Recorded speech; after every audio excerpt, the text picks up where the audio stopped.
Koscielny, que je reconnais, Didier Deschamps. Originaire de Tulle, Laurent Koscielny, comme François Hollande d'ailleurs. Il tutoie le président de la République. Ah, Koscielny. petite anecdote. Donc on les voit entrer dans la cour de l'Élysée.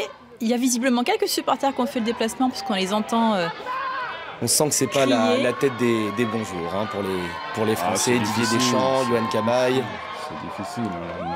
C'est difficile, hein. Mais pour revenir sur le match d'hier, aucune surprise, hein, vous l'avez dit, on s'attendait à ce genre de match, on s'attendait à ce que les Portugais résistent et peut-être marquent un but en fin de match, c'est exactement ce qui s'est produit. À l'écran, on voit Antoine Griezmann qui est le chouchou, si je puis dire, des supporters français, le nouveau chouchou. Sûrement le meilleur joueur de cet Euro, hein, avec 6 réalisations, 2 passes décisives, 3 buts devant le deuxième, hein, qui est Cristiano Ronaldo. Meilleur joueur de l'Euro. Voilà, véritablement la révélation. Il a fait une très très belle campagne européenne en Ligue des Champions avec son club de l'Atlético Madrid. Évidemment, il aurait préféré gagner son titre parce que 2 finales perdues la même année, c'est compliqué à encaisser pour un joueur. C'est difficile.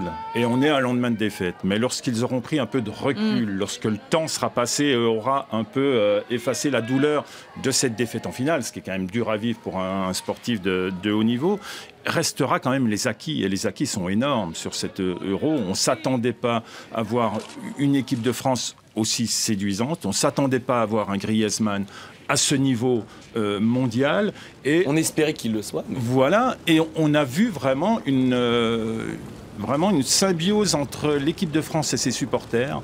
Je les ai vus très intelligemment, donc sur consigne sans doute, mais il y en a peut-être qui l'ont fait spontanément, qui allaient saluer leurs supporters avant l'échauffement. Ils vont devant la tribune des supporters et ils les saluent, ils les applaudissent.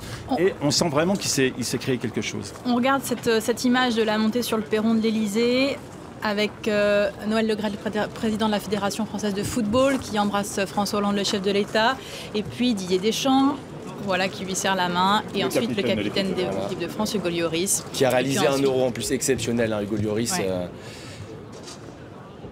Ça doit être un peu difficile finalement de se prêter à ce jeu très officiel de la cérémonie à l'Élysée, alors qu'on a perdu. C'est ce que j'allais vous dire, hein, évidemment, il faut respecter le protocole, hein, donc évidemment, et en plus c'est toujours un honneur d'être reçu par le président de la République à l'Élysée. Il y a quand même le sourire qui essaye sans doute peut-être de conforter un peu ces joueurs, sans doute toujours très... Oui, et puis vous l'avez dit, François Hollande doit être affecté aussi, parce que vraiment c'est un grand... On l'a vu vibrer avec les Bleus, je me souviens à la demi-finale. Et Noël Le Graët qui l'a un peu molesté. Ouais. Non, mais pour prendre la peine de recul, il y a un mois, on aurait signé pour vivre ça. Bien sûr, bien sûr. Il y a un mois, il faut se rappeler de la situation il y a un mois. Hein. On était dans les grèves contre la loi travail, grève des transports, grève d'Air France. Il y avait une météo absolument apocalyptique, les menaces d'attentats. Certains réclamaient la fermeture des fan zones. On nous aurait dit à ce moment-là, signer pour une place en finale perdue...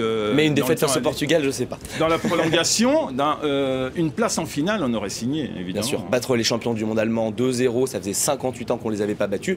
L'équipe de France et certains a réalisé un très très beau parcours. Malheureusement, c'est juste la fin qui n'est pas à la hauteur de nos espérances. Et on n'a pas l'habitude, parce qu'on avait organisé l'Euro 84, on l'avait gagné, on avait organisé la Coupe du Monde 98. On était mal habitués à la victoire à domicile. Et là, voilà, on chute à la 109e minute. Alors je pense qu'il va y avoir une photo de groupe sur le perron de l'Élysée. Les mines déconfites des joueurs de Antoine Griezmann qui ne sait pas trop où trouver sa place sur le perron de l'Élysée. Et on se souvient de Jacques Chirac, hein, qui accueillait l'équipe championne du monde en 98. On se souvient évidemment de ces scènes de joie entre le président et les joueurs. Là il faut faire un petit sourire pour la photo, voilà. Forcément. C'est un peu plus calme. Bien sûr. Antoine Griezmann qui garde le sourire quand même à gauche. Alors on a quand même les vice-champions d'Europe. Et oui. Et puis l'objectif maintenant c'est la Coupe du Monde. On a fait un quart de finale à la Coupe du Monde 2014, une finale de l'Euro en 2016. Maintenant le grand objectif, Didier Deschamps a annoncé d'ailleurs qu'il restait sélectionneur de l'équipe de France, c'est à noter. Eh bien il va emmener évidemment ce groupe en Russie pour la Coupe du Monde 2018. Et là évidemment ce sera la victoire finale qui sera l'objectif des hommes de Didier Deschamps. Et il va pouvoir s'appuyer sur les acquis de cet Euro. Il a vraiment formé un collectif qui pourra durer jusqu'à 2018. Dans ces grandes lignes. Hein, évidemment. On peut se poser aujourd'hui la question de certains retours. Il y a eu des absences. Il y a eu le pauvre Sacco quand même qui était suspendu pour dopage et qui est blanchi en pleine compétition, alors qu'il a été écarté, il aurait pu servir. Et d'autres joueurs comme les absents ont toujours tort. Et du coup, là, il y a une nouvelle charnière qui s'est mise en place avec Samuel Umtiti, avec ils ont trouvé des automatismes. Quid de Varane, quid de Sakho, quid de Benzema. Et Benzema, j'allais vous poser la question. Est-ce qu'il nous a manqué pendant cet Euro ou pas? Dans les prochains mois, est-ce que Didier Deschamps va vouloir le rappeler? L'équipe de France termine meilleure attaque de l'Euro. Voilà, sachant que la star de l'équipe de France, c'est maintenant le numéro 9, Antoine Griezmann, avec Olivier Giroud. On sait que ça fonctionne bien entre les deux joueurs.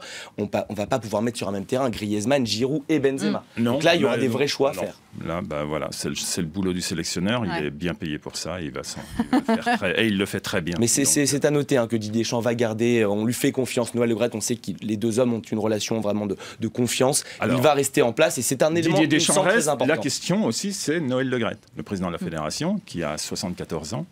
Qui avait fixé une demi-finale comme objectif. Voilà, les prochaines élections à la fédération ont lieu en mars 2017. Est-ce qu'il va se représenter ou pas?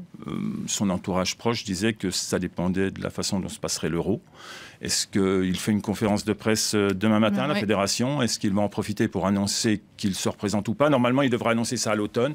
Donc il est possible qu'il maintienne ce calendrier ou alors il va l'accélérer, on le saura demain.